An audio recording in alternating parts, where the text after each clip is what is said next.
Serious, what dark family secret were you let in on once you were old enough? Part 2. Story 1. I am 25 years old and recently discovered that the man I know as my father is not my real father. My biological father, who I believe was an angel sent by the Archangel Michael to prepare for Armageddon, left my mother shortly before I was born. His family probably never even knew I existed. The last my mother heard of him was when I was 10, and he was on trial for assaulting a teenager. So I hope he is having a phenomenal time getting his ass whipped in prison. On a lighter note, the man I call my father met my mother on my first birthday shortly after we started dating.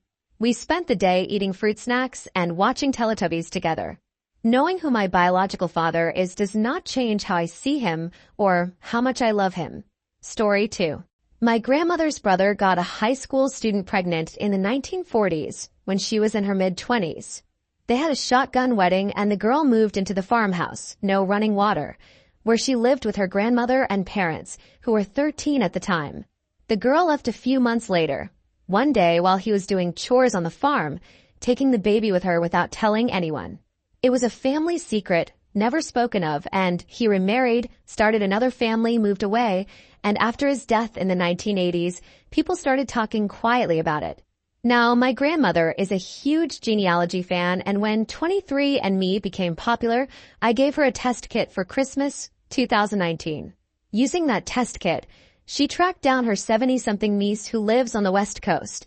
The two were reunited over the phone, and my grandmother learned how violently her brother had abused his teenage bride.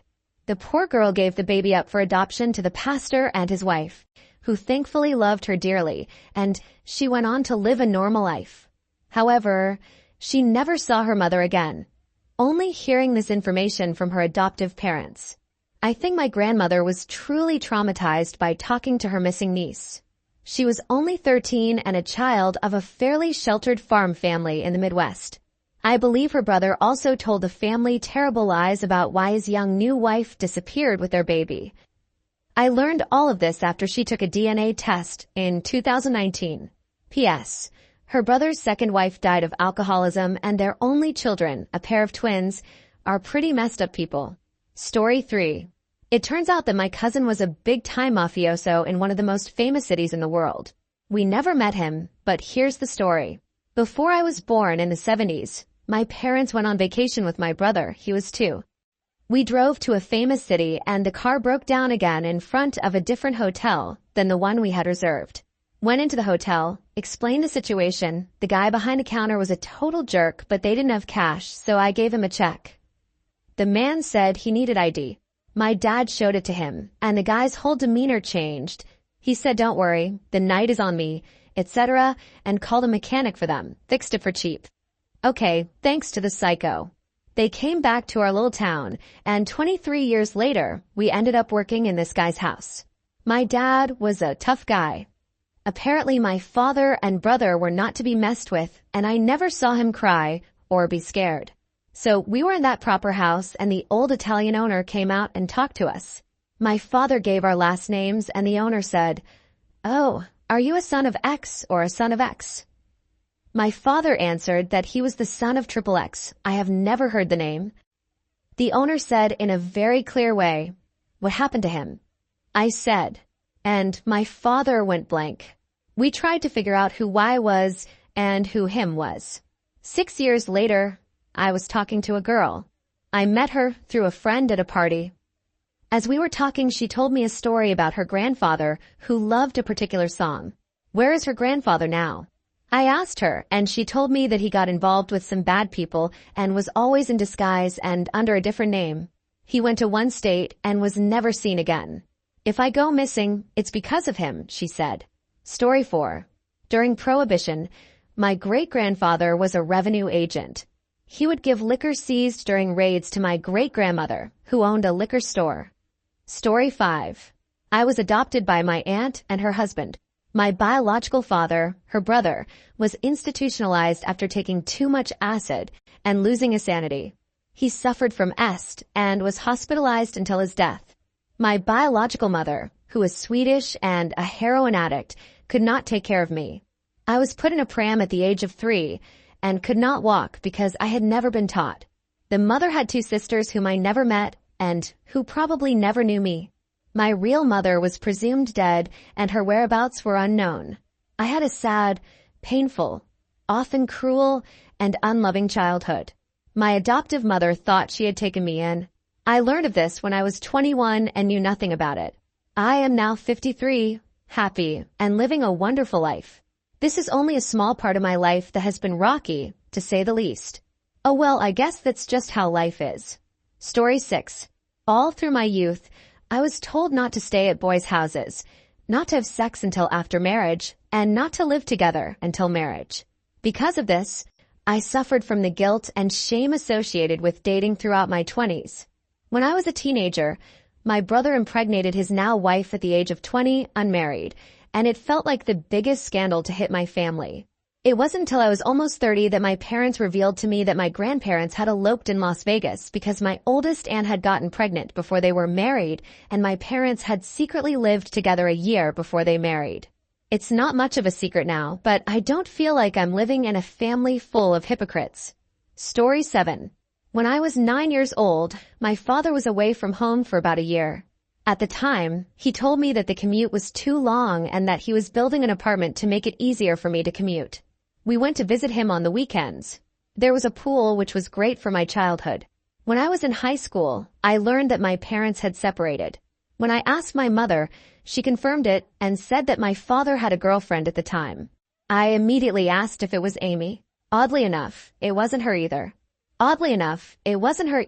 It was a completely different girlfriend, but my mother had always suspected Amy as well. My parents reconciled, had another child, but broke up again when I was a senior in high school. Story 8. Other than this place where we could visit and buy potato chips, my father was gone for a while. Back then, my parents divorced for a while. They remarried and eventually remarried again, and we moved across the country. Yes, he was in jail for drugs. Story 9. My grandparents bought a house for my uncle and his pregnant wife. My uncle became bipolar and addicted to cocaine. The house became a crack house. His wife and children moved across the country. My uncle's children are in their 40s and refused to talk to him until he died a few years ago. Story 10. My father is a serial cheater. He's been cheating on me with young women throughout his 15 years of marriage. After my mother was disabled in an accident, he became increasingly unfaithful. Instead of helping my mother take care of my siblings, he drove away on his days off in his car and was not present at my birth because he was having an affair with a woman who would divorce him 3 years later. He married the woman on the day my parents' divorce was finalized. During the divorce, my aunt and uncle almost adopted me. Don't get me wrong, I love my mom and she did everything she could for us kids. Story 11. When I was 18, now about 40, I learned that my uncle had raped my brother, when he was a teenager. Asked her why she had not spoken to my grandmother. She said it was because my grandmother took my brother's side and justified it as boys will be boys. I have rarely spoken to my grandmother since then. Story 12. My mother once told me a story about her childhood. She went to the park with her two sisters and their dog. While at the park, a man came up to my mom, and she told him that the dog went absolutely nuts at that point and wouldn't back down. So the man left her and the ladies alone. Later that day, the police came to my parents' house to talk to my mom. It turned out that the man had lured another girl, raped and murdered her. Needless to say, I think she was forever grateful that the dog protected her. Story 13. My white family has always been proud that my grandfather's grandmother was a full-blooded Indian. No one ever said exactly what tribe, but according to my grandfather, she came north from Alabama.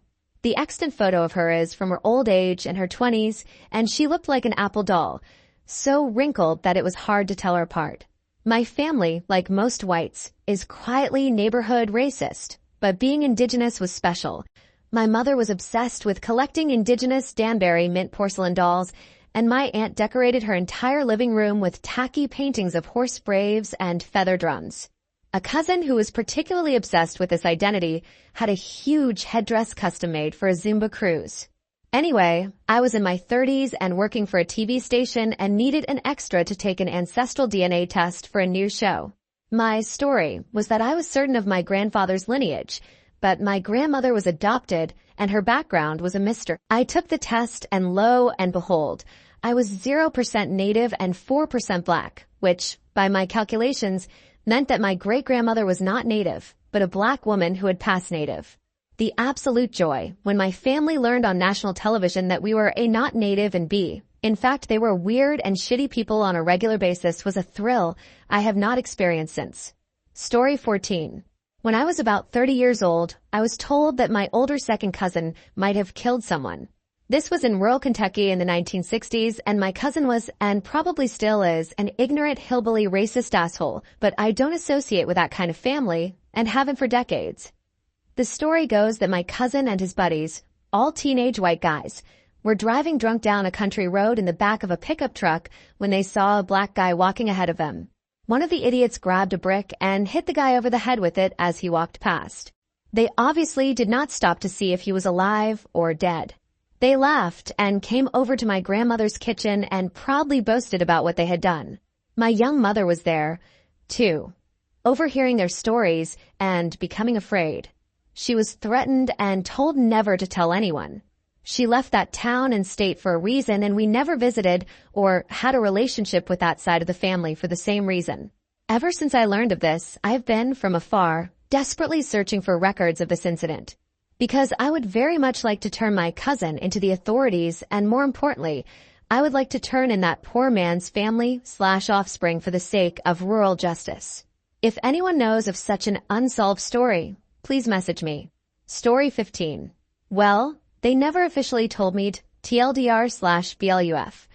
My father is the youngest of 4 brothers. He and his 4 brothers were born in the 40s and 50s. The third child, James, was the black sheep of the family.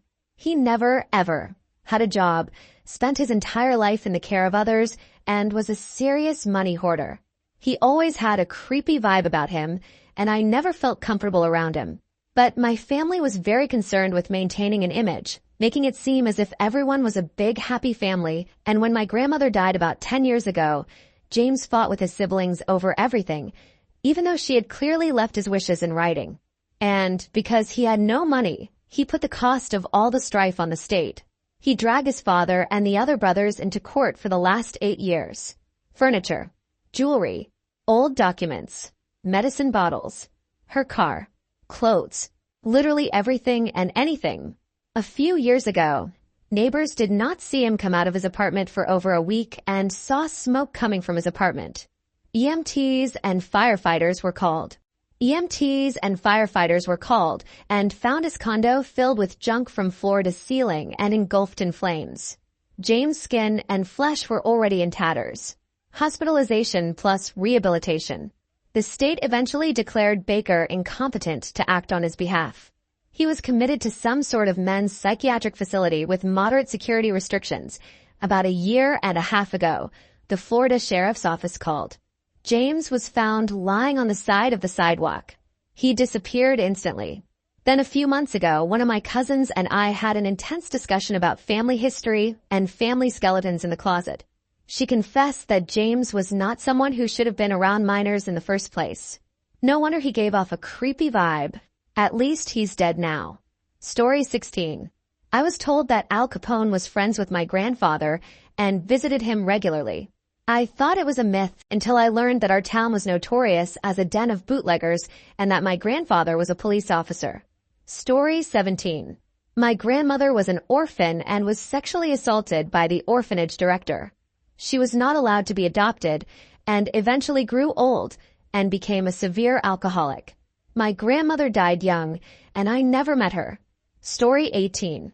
My grandmother and her siblings were separated from their parents and placed in a boarding school for Indian children.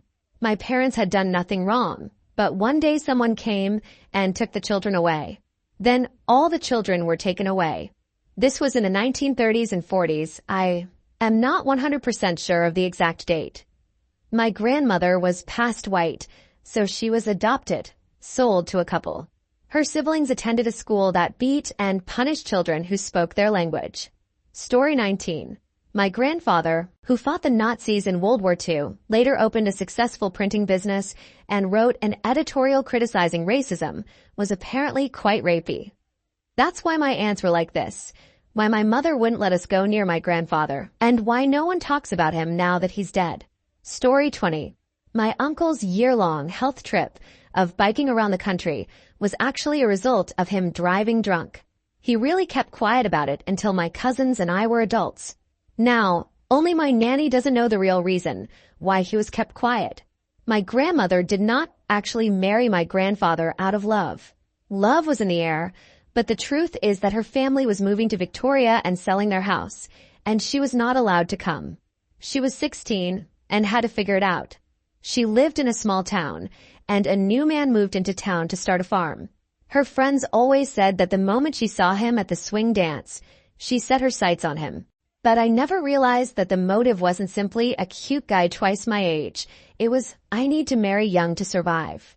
Also, we were all Germans, something I was never told until I was in my 20s. I think my family moved here, changed their last name, and hid it from me. I don't know why, but it can't be good. On top of that, my ex-boyfriend's grandmother told me about being raped as a youth in Ireland, but none of her family knew about it and asked me to keep it to myself, and 50-some years later, I doubt I'm the only one she's ever told honestly about it. Story 21. This is not my family but my best friend's family, but it still blows my mind. Apparently, one of her uncles became a priest because he received a sign from God when he was in his early 20s. Story 22. My grandfather was a pimp when my oldest aunt was 15 years old. My grandfather has been dead for 30 years, and last year when my father died, he gave me my grandfather's ring. Until then, my grandfather had refused to wear anything that touched that man's hand, so I didn't even know his ring existed. We ended up selling it for a down payment on a house because my father and I had the same attitude towards the son of a bitch. Story 23. Does my uncle is gay count? I don't know if it was such a dark secret in the 70s, before I came of age, just something you didn't reveal to your children. My uncle was the youngest of his generation because he gave me well-chosen toys for Christmas, not socks and boring clothes like other relatives would give me. He lived with and cared for my grandmother until she passed away at over 90 years old. He did not officially come out until after my grandmother passed away, but at that point it was pretty much an open secret. He and my grandmother rented rooms to 2 different men. The first man was really my uncle's partner for about 5 years, and the second for over 20 years until he passed away. Story 24. My mother's grandfather died when I was in 4th or 5th grade, and I never met him. I did meet his wife, my great-grandmother, but only a few times. Those few times were awkward, and my mother was nervous every time we met. As an adult, my mother got drunk one night and blurted out several generations of trauma. Her grandfather was a rapist. My grandfather sexually assaulted all 5 of his daughters, my grandmother and her sisters, one of whom became pregnant as a teenager. My grandfather forced his daughters to continue their pregnancies. He insisted that a boy from my grandmother's high school was the father, but everyone knew the truth. No one tried to stop him. Not even his wife tried to protect them. I never had a relationship with my grandmother because she was a mean racist. But sometimes, when I think of my grandmother's trauma, it breaks my heart to wonder what kind of person she could have been if her father had not been a monster. My mother would not talk about whether her father ever laid a hand on her, but she did confirm that he had harmed her cousins and their children. She was the only one in her family who refused to allow her father to have contact with her children. A great aunt, who was pregnant with her father's child, called her granddaughter an attention whore when she was molested by her own granddaughter. She was 10 years old. The bastard lived to be nearly 100 years old and traumatized our family for generations.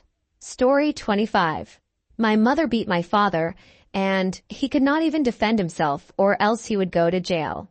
Even though it was well known that my mother was a domestic abuser, she was not punished in any way, and my father even had to pay alimony to my mother after the divorce. If the genders were reversed. Story 26. My father lived his life being treated like shit by his parents. Oh dear, this is going to be a long story. For the sake of the story, I'll just say that my grandfather was an asshole and my grandmother was a cuntalox, and it wasn't until I was about 8 years old that I realized that my father didn't have the same relationship with my parents as my mother did. I didn't pay attention to anything unless it drew my attention to it. I have autism with ADHD, so trying to get me to focus on anything as a child would not have worked. So I remember well when I traveled with my father and brother to his parents' house. I wasn't very good at socializing and would go straight to the living room to watch TV. I would literally sit there for 30 seconds and then scream. Come to think of it, the idiot was calling my dad every night, and he was talking to both of us. So I couldn't understand why she was mad. The next thing I knew, I was back in the car, and my brother and I were trying to calm my dad down. He was more upset than angry, but we still made sure he was okay. A few days later, she apologized to my dad over the phone, and things went back to normal, I think. I don't remember everything that was said, but here are some of the main things I've heard over the years. They wouldn't take me to rugby practice and made me ride my bike almost 30 miles a day. He was not picked up in front of his house except on rainy days. Even when he paid for a cab, he was made to walk 5 minutes from his house to the end of a street. His parents were worried about what the neighbors would say about their son taking a cab. When my father was a child, I think he was a teenager, he got into an argument with Canchalock, and she told him to lean over the table and hit him with a billiard cue. The pool cue broke on my father's wedding day, and people said my mother was not worthy of him. My father had to have his leg amputated in 2015 and was hospitalized for about a month, during which time he kept hearing stories about those who had died. He has diabetes, and Canchalock has diabetes, but she treats it like it's no big deal. They brought him a huge box of mortisers and a tray of jelly pots. The nurses were really shocked when they saw it. At this point, my brother had had enough and didn't care if he pissed them off. My brother called the nurses and asked them to stop talking about the people who had died while my father was trying to recover from the amputation of his leg. Canchalock took offense to this and started yelling at my brother over the phone, calling him a 23-year-old man a pussycat. My father did not know about this until 4 years later. They pretty much avoided contact with my brother until they needed his help, and even then it was painful to talk to him. Christmas 2018. The week before Christmas, he came to give us a card with money in it. He gave the card to my mother. I say this from personal experience, as someone who does not want to offend my mother, and she saw her portion, my father's portion, and my portion. My mom immediately realized that this was going to be a big deal and gave it to my dad. My dad didn't say anything, but when the asshole was about to leave, he brought it up and asked if I had left my brother's card in the car. The moron didn't think this was the card that would get him out of jail, and instead told my father that my brother never bothered with cards. Gee, I wonder why. My father then said he wasn't going to treat his sons any differently and gave the card back to him, and the moron said good night to my mother and left. Because I never spoke to my father again. November 2019. 3 days after what was probably the best birthday ever, my father passed away. My father was rushed to the hospital, and a few hours later my mother called to tell me that my uncle was coming to pick me up to take me to the hospital. When I arrived at the hospital, my brother met me and asked how I was doing. We went out into the hallway and saw those bastards. A nurse asked me who they were, and I explained, and they quickly pointed out they were his parents. I walked into the room where my mother was holding back tears and was immediately in the worst pain I have ever felt in my life. I had broken bones, I had fights, I had a broken heart. Nothing compared to the pain I felt that day. I knew what my mother was going to say before she even said it. The whole night, I was numb to feel anything. But that son of a bitch couldn't be a normal human being trying to comfort his grandchildren and daughter-in-law. No, he started talking about the recycling he saw on TV and how much trash there was in the ocean. My uncle, my mother's brother, wouldn't leave me alone and was trying to make sure someone was there. Yes, marine debris is a very serious problem we are facing. However, it is not a good time to bring it up when you see your father's lifeless body on the table and have to sort out that fact. I didn't want to punch this bitch, so I stopped to go to the bathroom. When I told my best friends about the funeral, they said they would attend no matter what. The Whitney Houston song that was my parents' wedding song played at the beginning, followed by a short speech and meatloafs, but out of hell at the end, much to the surprise of many. The pastor was surprisingly enthusiastic about our use of it, as if he had not even asked for alternatives, given that it was a cremation service. After the funeral, a number of people came up to me, my mother, and my brother to offer their condolences. Canchalock did not speak to me. He came over, took my hand, hugged me, and said words I will never forget. You are a man now. Those were the words he said to his grandson a few minutes after the funeral. That was the last time we exchanged words. After the funeral in January 2020, they never visited or called us again. I am not complaining. Funny thing is, the last time I cried was in November 2019. Since then, for whatever reason, I have not been able to cry. If you have read all of this, thank you for taking the time. I apologize if there are any mistakes. I hope you understand what I have typed. Story 27. The first story I heard was that my grandparents met in high school. That was partially true.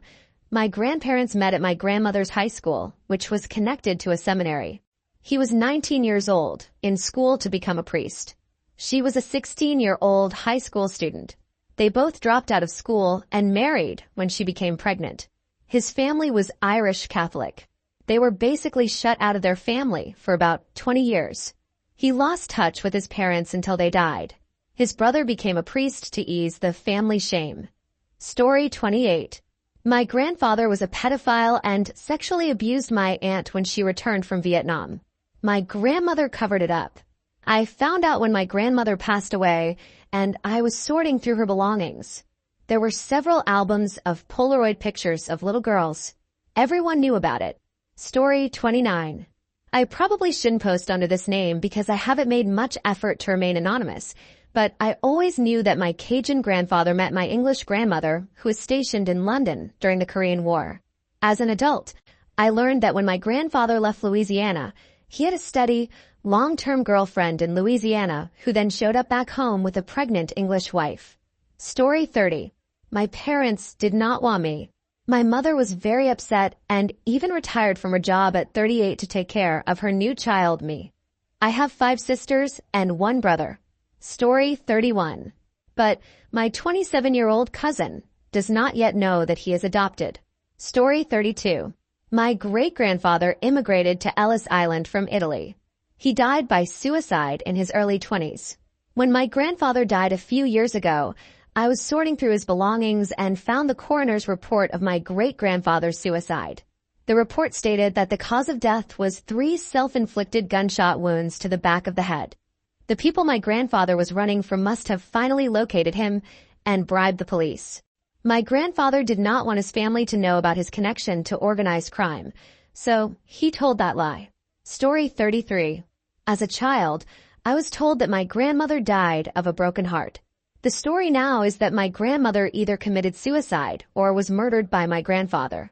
At the time of the incident, there were only a small child and 2 adults in the house, so there was no way of knowing what had happened that night. Story 34. After years of wondering why there were no pictures of my sister as a baby, my parents confessed that she was adopted. My sister was the child of a close family friend who passed away under tragic circumstances, and my parents took her in and raised her as their own. Story 35. My grandfather was an alcoholic who did not want my mother and uncles to have people over to their house. He eventually died of liver cancer. Story 36. I had an aunt who was a black sheep. I met her once when I was younger. I was always told she basically sucked. When I was older, I met some of her friends at a bar. After hearing the story from these friends, I questioned my mother. Apparently, when my grandfather remarried, his new wife had several daughters and treated her like shit. So my mother decided to leave, since no one wanted me there anyway. Story 37. My grandmother was almost beaten to death once upon a time when she found out that her uncle was messing with her cousin's children. She told her family, but no one did anything. After that, the uncle never came back, and the grandmother was apparently acquitted. She grew up in Germany during World War II, being bombed. She was not a person to be crossed. Story 38. I have a cousin. I never knew why, but he had a little trouble remembering things and had some minor health issues. When I was a teenager, I found out he was not related to me by blood. His mother married my uncle, my mother's brother, when they were just out of school. She was pregnant, and everyone assumed it was his baby. The baby was not his. My aunt had been raped repeatedly by her father all her life. Finally, she became pregnant. My aunt and uncle were dating, but they never had penetrative sex. After she found out she was pregnant, she told her uncle the truth. They decided to raise the baby themselves to keep it away from the father. The only way they could do that was to get married, since she was still under 18. The uncle raised his cousin as his own. They loved and cherished their child. He had behavioral and health problems because of the circumstances surrounding the pregnancy, but he was loved and given all he could give. He still doesn't know. Story 39. My father had an affair and betrayed me and my brothers when I was only a couple of years old. When my parents divorced about 10 years later, my father almost abandoned us. My mother raised us brothers alone and has been alone ever since. 30 years later, I attended the wedding of the woman he betrayed my mother to. I was happy for him. I only found out what happened after the wedding, and I still have not forgiven him for hurting all of us. Story 40. My grandmother tried to abort my father and my twin sister. My grandmother successfully aborted her twin sister. My grandmother and grandfather were triplets with a captain in the Egyptian army. My grandmother was apparently a secretary to a senior Nazi. I would like to know which Nazi secretary she was. I don't think anyone in my family knows anymore. Story 41. My mother, an only child, may have a half-sibling somewhere in Poland. The background is this. In a French family, my grandfather was arrested during World War II and sent to a labor camp on a farm in Poland. There he had relations with a young local woman, and she became pregnant. When the war ended, he came back and a few years later married my grandmother, whom he had dated before the war started, and had my mother. I had no further leads, and when I asked my mother if she had looked for the two of them, she said she wasn't sure. Whether my grandfather was the father of the child, which he himself did not know because the young woman was still pregnant when he was released and sent back to France, or whether the child was still alive. Story 42. My grandfather died before I was born. Everyone said it was a car accident in his homeland when my father and uncles were still young. They were driving with their family to visit a friend when a drunken drunk stopped the car and shot my grandfather right in front of them. My grandfather was rushed to the hospital, but did not survive. It feels unreal to type this sentence on Reddit. My father was the kindest, hardest working man I have ever known. Story 43. On my mother's side of the family, there has been a cycle of abuse for at least 4 generations. Regular beatings, neglect, bad language, later substance abuse, etc., etc. But honestly, given that 50% of my family is not fit to be parents, I am surprised I am still alive. Story 44. After my paternal grandfather died, I discovered that he had married a woman several years before he met my grandmother. According to his death certificate and an old newspaper article found among his belongings, my grandfather's first wife died when a firearm he was cleaning accidentally went off. This story did not add up for me. My grandfather was a Marine captain for over 35 years and knew how to handle and clean a gun. No one in my family ever talked about this. If I had not found the documents, I would have never known about it. Story 45. But it wasn't until I was 21 that I decided to ask my grandfather why he called his wife Aunt May. I knew that my grandfather and grandmother were divorced, but I did not understand why he called his new wife Annie. One day I asked my mother and she said, "Because she's your great aunt." To which I replied, "That's not your grandmother-in-law or anything." My grandfather divorced his wife and married her sister, which was so off the table that I was not informed until I was 21. Story 46. One evening at the dinner table, my father pontificated, in his own reserved way, about my mother and brother. My grandma was always kind of on the outside of my life, and even though she lived close by, I never saw her very often. Sometimes she bought me toys and drove me home from school. Eventually, I learned that she had a gambling and substance abuse problem and that my father had divorced my grandfather when I was in high school. I also knew that my father had a younger brother who had been run over by a car and died when I was very young. One night at dinner, I don't remember how it came up, but he told me that he knew that my mother had killed my brother. It was right after my grandma and grandpa had just gotten divorced and my brother wanted to see his mom, so he called her to come pick him up at about 3 a.m. And then he just drove off. Although I had a feeling that there was something going on behind the scenes, I didn't suspect OTB so bad. Story 47. My mother married her current husband about a month after his first wife died, in her late 60s, and my 22-year-old niece commented that their courtship must have been short. To which I replied, unless you count the decades of adultery. My niece was amazed that this had ever happened. Her mother walked by, and my niece said, "Zero, you mean with zero? Or with different people?" She replied casually. We both agreed that there were other obvious secrets she might have missed. My aunt did not have children with her first husband because he was gay. My aunt had a son with her first husband because he was gay. My aunt had a son with her second husband because he was gay. Story 48. My family has no dark secrets, but apparently my grandparents were orphaned during or shortly after World War II. My grandfather was 10 at the end of the war, and were just poor in the American part of Germany. When they were old enough to marry, they somehow managed to get some money and found their way to Brazil during the last great wave of German immigration to Brazil and enlisted to work for a colonization company. Basically, this is the story of many people where I come from. My grandparents hired live-in children from less affluent immigrant families as interpreters and cupbearers, since it took them quite a while to learn Portuguese and the local dialect used there. I found out about this when I visited their town, and they basically said, "Oh, we raised that man before your father and aunts could. That man has grown up to be a fine man and now owns a farm equipment store." Story 49. When I was 28 years old, I was told that my aunt, who was very religious, had a child when she was 15 or 16 and gave her child up for adoption. I was very surprised because her sister was a complete hypocrite and one of the meanest people I have ever met, but being a follower of Jesus, she believes she can scrutinize any action of our family. Story 50. My mother's family has preached for years that family is more important than anything else, as justification for why I have to endure their abuse. My grandfather did just that. No one in my family even knows his last name, or if he is even alive anymore. Story 51. My paternal grandmother left her 4 children, and grandfather, for another man, became an alcoholic and lived on the streets for 5 years.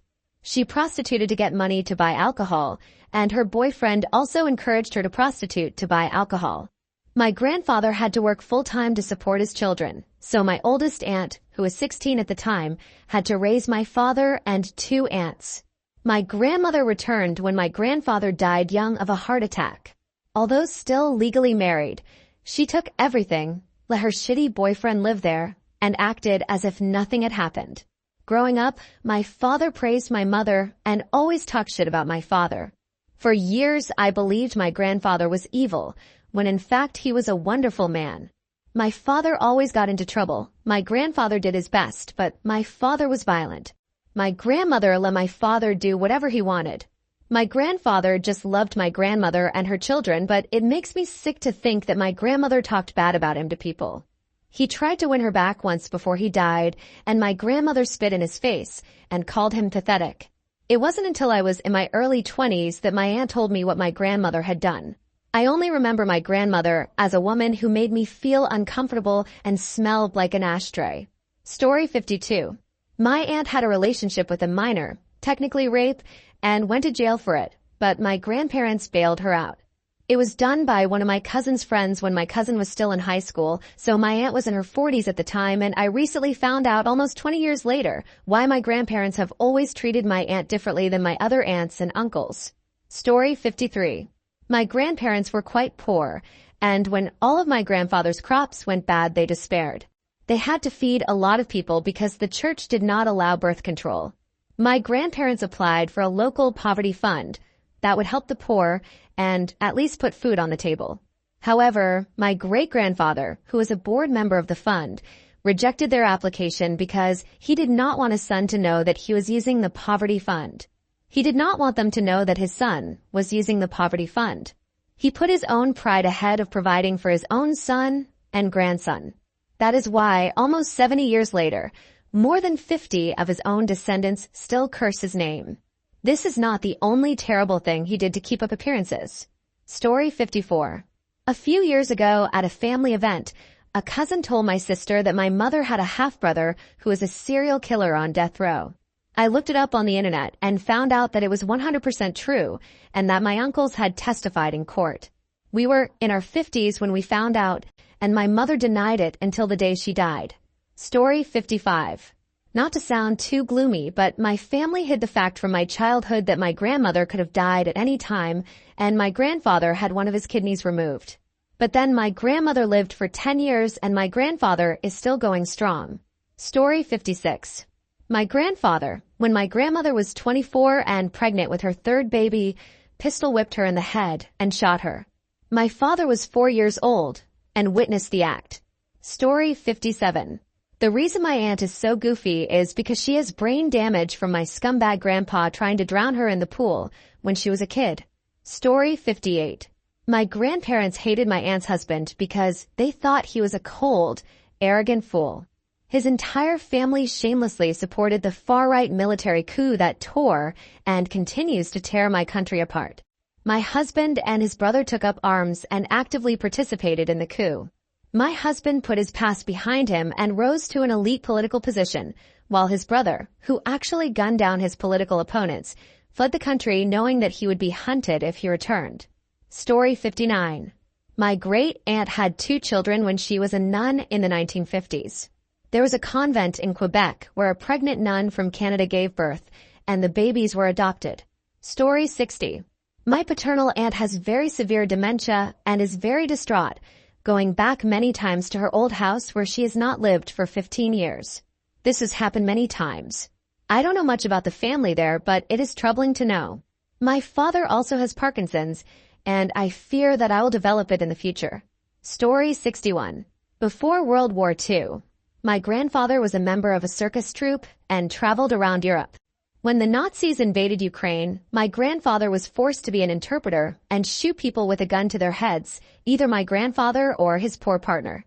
One day he walked into a Nazi officers' club, planted a bomb, and blew up the whole club.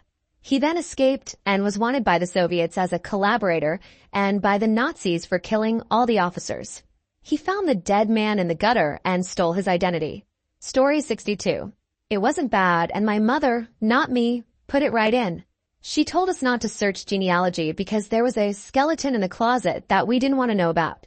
After years of searching and years of trying to uncover the truth, we found it. My mother's great-great-grandfather was black. It turns out that nothing significant was found during that search, except that my mother's family was incredibly racist. Story 63. The year I was born, 6 police officers were charged with kidnapping 3 Aboriginal boys, stealing their shoes and then dumping them in a remote industrial area. Several years ago, I learned through Reddit postings that one of them was my father. The charges were eventually dropped. Story 64. After he died, my father's 2 older siblings told me that my grandfather, my father's father, who died when my father was 13, was not hit by a drunk driver, but was shot and killed by police after robbing a bank. I was 35. I don't know who knows what. Story 65. A little. I was 22 when I learned that my father had his first wife, totally by accident. I also learned that my grandmother embezzled a large sum of money from my parents and had to pay it back to my brother after their death. She also stole from my parents' food cart business. Later, she lost all her money gambling and my father paid her everything without telling her. I also found out that my father was a big bookie in my city and that he was raided by the FBI when I was a baby. I only found out about this and my grandmother after my father died last year.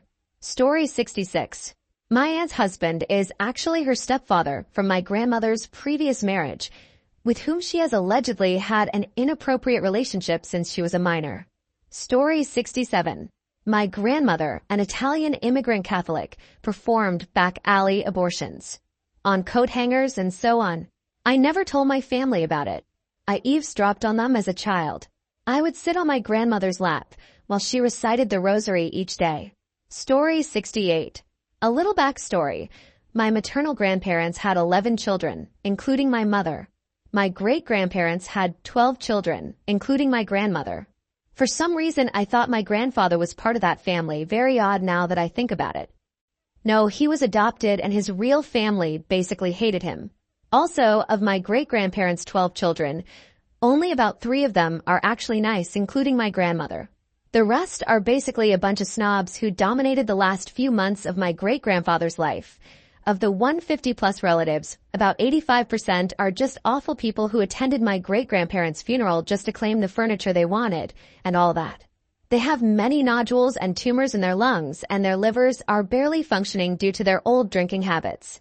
Story 69. My grandfather died before I was born, and my parents married in their teens because my grandmother killed him.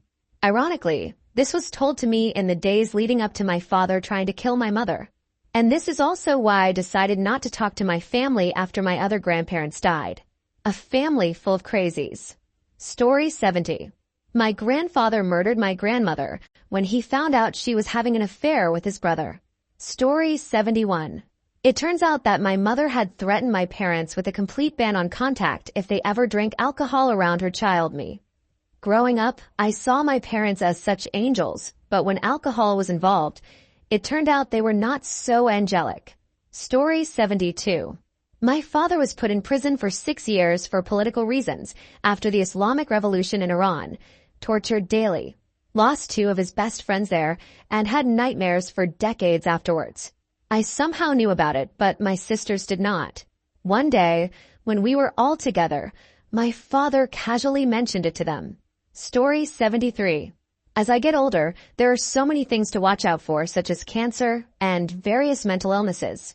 I must confess that as I learn more about my family history, I have become somewhat paranoid. Sometimes, every time I forget something I know I shouldn't, I can't help but wonder if I have early onset dementia. Story 74. My father and his brothers used to play by the railroad tracks near where my father grew up. Once, my father's brother filled a bucket full of rocks and tied it to the bridge of a train so that it would hit the next train. The train passed by at great speed, and the bucket hit the train driver right in the face. The driver died later that day. Story 75. My family has been involved in organized crime for generations. My father broke the cycle of crime when my brother and I were born because he did not want us to grow up to be criminals.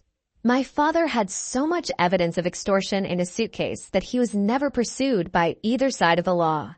I only found out about it a few years ago when I was helping my brother clean up and found the suitcase.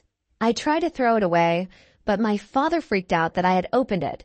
I made my father explain to him that the family business has been in the family for a long time, and he forced my father to learn it too. And he always resented his father for that. Story 76. My mother's biological father is over 50% Native American, and her mother is all white. She had her DNA tested not too long ago, she is 41, and found out that she is 0% native blood. I guess my grandma has some explaining to do. Story 77. It wasn't that serious, but it really surprised me when I found out. When I was 25, my father told me that my own brother was actually just a half-brother he had with another man. My grandfather fell in love with my grandmother, who did not tell him she had a child until he proposed to her. When my grandfather found out, he immediately opened his arms, and a few weeks later, Nana and Pop were married. Although they were socially stigmatized at the time and alienated from their grandfather's family for a while, their love for each other never wavered, and their families eventually got over their bullshit. They have been married 65 years this year. Story 78. My grandfather and great-uncle beat a man to death over a debt to a grocery store my grandfather owned. As far as I know, the man was highly disliked in the community and had stolen or borrowed money from several people. He was never reported to the authorities and was never investigated or charged. Story 79. My uncle-in-law, married to my aunt, was a cheater and had 3 children with 3 other women besides his 2 cousins. Story 80. I was not old enough to tell the story. I think I was 15. This happened when I was 13. One Sunday, my parents put me and my sister in the car, and we went around visiting homes of people we didn't know. When we asked what was going on, we were told to be quiet. Eventually, we found out that my father had 2 illegitimate children with 2 different women and was concerned about them. So my mother and father decided to look for the illegitimate children. They both knew each other. When they were both old enough to start asking about their father, they took them to the cemetery, showed them the cemetery, and told them that your father was dead. One son was in the Navy and the other was in college. Neither woman wanted to change their story and threatened to sue if my father approached them. Both of my parents are jerks, and so is the rest of my family. So I have no contact with any of my family members, including my nephew and niece, who are not willing to work out their problems. The only reason my mother mentioned it to me was because she was angry at my father for getting sober again, and I asked her. Story 81. When I turned 21, I learned that my uncle was dating my grandmother before he went to jail for pinthing. That's when my aunt, her daughter, met my uncle and they started dating. My grandmother was thrilled that they were married. It's been 40 years now. Story 82. My father was 10 years older than I thought he was. My father continued to work, faking his age to support his small family of 3. He eventually retired after he turned 80, but I hated it because I was bored. Story 83. My uncle was the best heart surgeon in Japan. One day, after making his rounds, my uncle was held up at gunpoint by a Yakuza and demanded that he perform a life-saving operation on the head of the Yakuza family, who had been shot in the chest at the time. This Yakuza boss was notorious as a despicable person. He would assault women and children of all kinds. My uncle was known for his super firm hand. He was nicknamed Steady Freddy because he liked the movie Freddy Wipes His Fingers. During the operation, the Yakuza boss made a mistake and severed a blood vessel and died. The Yakuza threatened to take my uncle's life, and as a result he escaped and hid out on a fishing boat with no food, no money, and no English. He managed to board a cargo ship bound for the United States, where he was given a job as a warehouse worker for a paper company. Now he has a wife, a good job, a beautiful house, and a car. My uncle has done nothing wrong. He took care of the Yakuza boss on purpose. Story 84. When my mother was pregnant with me, my family lived in a trailer on a piece of land. We were a family of 3. My father, my mother, and my sister, who was about 3 years old. They were out of town visiting my aunt and uncle when the trailer was struck by lightning and burned down. It was a complete total loss. My father always said that if they had been there would have been no way for all 3 of them to get out. I remember my sister telling me how she lost everything. My cousin, who was the same age as my sister, donated her Barbie and other things to us. In short, we talked about this all the time.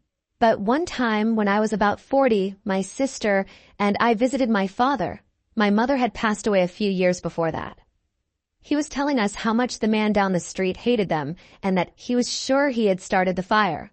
My sister and I were like, "Did you know that?" And we looked at each other like that. Then we asked my father to expand on the story. He gave us a good explanation as to why he thought he might have done it, even though it was 40 years ago. Story 85. My great-grandparents never talked about my great-aunt, my grandfather's sister. My grandfather was in contact with her, but kept it from my mother. After my grandparents passed away, I asked my grandfather what was going on. My great-aunt was disowned because she ran away from home when she was 16 and joined the circus. She and her husband did high wire and trapeze for 20 years until they retired in Kansas, USA. Since then, Annie has been my literal hero. She lived her best life with no regrets. Story 86. This has more to do with my cousin than myself, but my aunt got pregnant as a teenager and was sent to a birth camp back in the early 60s when things were still that way. The baby was adopted, and my aunt returned home. A few years later, she married a man and had my cousin. 40 years later, when my cousin was told this secret, he tracked down his half-sister. She contacted her and tried to surprise her mother with her long-lost daughter. There were many surprises. The adopted daughter had spent most of her youth in foster care and was rebellious by nature as a result of the abuse she had suffered. When her cousin flew her from CAF to Alaska, unbeknownst to anyone, she was in legal trouble and on probation. She stole, manipulated people, and when the police showed up to take her into custody for a probation violation, she left to go to a remote village with a man she met. Rumor has it that the baby was not the only one she adopted. My cousin didn't dig any further. Story 87. Most of these are all close/very close relatives, although I won't specifically say who in my family. My family went to a party when I was in high school. I woke up after someone had put something in my drink, and she was in her proper bed, completely naked. She was 15 years old. The family was unable to have children due to continued abuse from her first husband.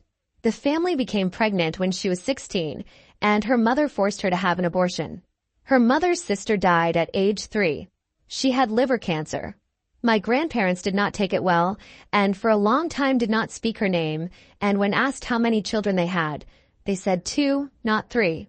My mother named me after her, and my middle name is my aunt's first name. Now everyone acknowledges my aunt's existence and talks about her a lot. When I was a little girl, people used to tell me I looked like my aunt. My aunt's case has led to more research on childhood cancer, which means that childhood cancers can now be detected and treated earlier. Story 88. My white mother was high on drugs and had an affair with her white husband and my African-American biological father. My parents' marriage fell apart, and that husband ended up raising me and supporting me financially. It was a really complicated growing up. I thought I was adopted until I turned 10. My mother doesn't remember the night I got pregnant at all, but eventually the man was found. Story 89. My mother's father was a serial rapist. I found that out last night. She was telling me about Nana and how Nana's father used to beat her, Nana's sisters, and her mother. The story was that Nana's father was an alcoholic, and when Nana was a child, her father would go out drinking and come back and let her have all he could have and leave the rest. Then he moved as far away as he could and settled there. One time when this happened, Nana heard that 2 girls had been raped in the town they had just left and tracked it down. I don't think she told anyone until he died, but she was 14 when he tried to hit her inside an extension cord, and she took it away from him and hit him instead. Then they got married and moved out. Story 90. I was told all my life until I was about 12 or 13 that my cousin drowned in the ocean one day, and her body was never found. One night, after everyone had gone out, my grandmother found her in the bathroom. My grandmother used to take care of her, and she killed herself. Trauma. Story 91. There are many skeletons in my family closet. My cousin was never told who her father was. My aunt was on her deathbed when my cousin cried and wanted to know who the father was, but my aunt just told her to forget it. Another aunt had a baby through a somewhat open adoption. When my grandmother was old enough, she handed out items saying, "This is for Beth." 12-year-old me wondered who Beth was. My parents dealt drugs until my brother was 6 years old. We had to make an elaborate escape, hiding in people's houses, having friends and family escort us to faraway cities. Story 92. My family is ridiculously huge and spread all over the world, from Canada through Europe to Australia. We keep in touch most of the time, and everyone knows the history. It turns out that my great-great-grandfather had 7 wives in his life and several children with each of them. But darkly, he was not the kind of man who would take a woman to bed on the street. He had acquired these wives at a young age from the local work camps in Victorian England. These wives bore him several children and then, strangely enough, an untimely death. He would then return to the workhouse and get another wife who would bear him several more children. This family tree can be traced back to the 1600s, but interestingly, by the 1800s, the family line exploded. Story 93. So, I don't know if it counts, but I almost learned something. One time when my father was very ill in the hospital, he looked at me and my brother and said, "I'm sorry, but I don't think I'm going to be able to help you." The moment he said that, the machine that connected my father to the machine showed a spike in blood pressure. We waited. Then he changed his mind and did not tell us. We still don't know what it was. He died a short time later. My brother thinks my father may have been unfaithful. I found a letter my mother wrote to herself. Story 94. As an adult, my mother explained that it was my great-grandfather who murdered my great-grandmother and then himself, leaving 8 children orphaned. Story 95. My great-grandfather killed a man on a train and took his name, so our last name is actually stolen, and all my ancestry research is actually someone else's family. My other great-grandparents were criminals who were sent to a penal colony in Australia, where my grandmother was from. Story 96. I have some dark ones, but how about some light ones for a palate cleanser? My maternal grandfather was a large man, very athletic. He was always in shape, very muscular, and was still a big man when he got older. When I was little, my mother used to ask about the big scar on my grandfather's arm. He liked to joke, "Oh, that's because the muscles got too big. The doctor had to take the muscle out." Many years later, when my grandfather died, my mother was an adult. I was sorting through his belongings and found a nondescript little box with a medal and a news article in it. Turns out that when my grandfather served during World War II, he was stationed at a military base in Texas and taught soldiers how to swim. Again, he was a phenomenal athlete. He could do basically any sport, but he was especially good at swimming. He almost became the kind of guy who would defuse bombs and set them off underwater, but he was colorblind, so he just taught the soldiers how to swim instead. But there was an accident during a training exercise elsewhere on the base, and several soldiers were trapped in a car that was on fire. My grandfather pried open the door, reached in one by one through the flames, and rescued 3 or 4 soldiers. He never made a big deal about it, however, and made light jokes about it, taking it to his grave. He was by no means a perfect man, but I love this story. Story 97. My great-grandfather was a white man who married a black woman. He went off to World War I, and when he returned, his house was burned to the ground and his wife, infant son, and sister were killed. My grandfather learned that the local good old boys had done it, and he took out his war trauma on them. He then burned down the local church and courthouse as well and emigrated to NZ. Story 98. My parents were going to abort me, but they did not because my brother was sickly and they wanted another one in case he died. My brother and I are both in our 30s and doing well. Story 99. I finally learned why my father hated my grandfather and why my father was also an asshole. It turns out that my grandfather liked to lock people in closets for days at a time, feed them copious amounts of food when they asked for seconds, break his children's noses for the most mundane things, beat his wife with his catty voice, and beat his children when they looked at him the wrong way.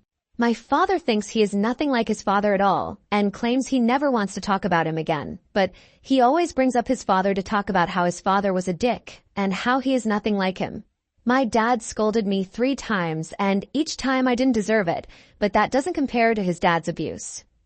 But my father is one of the biggest emotional/mental abusers ever, and is too narcissistic to realize it. He has never hit me and thinks he is far superior to his father. Yes, I have refrained from contacting him. I only talk to him when he is around for family functions. Story 100. My grandfather hated my uncle because my grandmother had him with another man. The scandal is that my grandmother cheated on my uncle and they divorced, but she still slept with him. She was also sleeping with another man.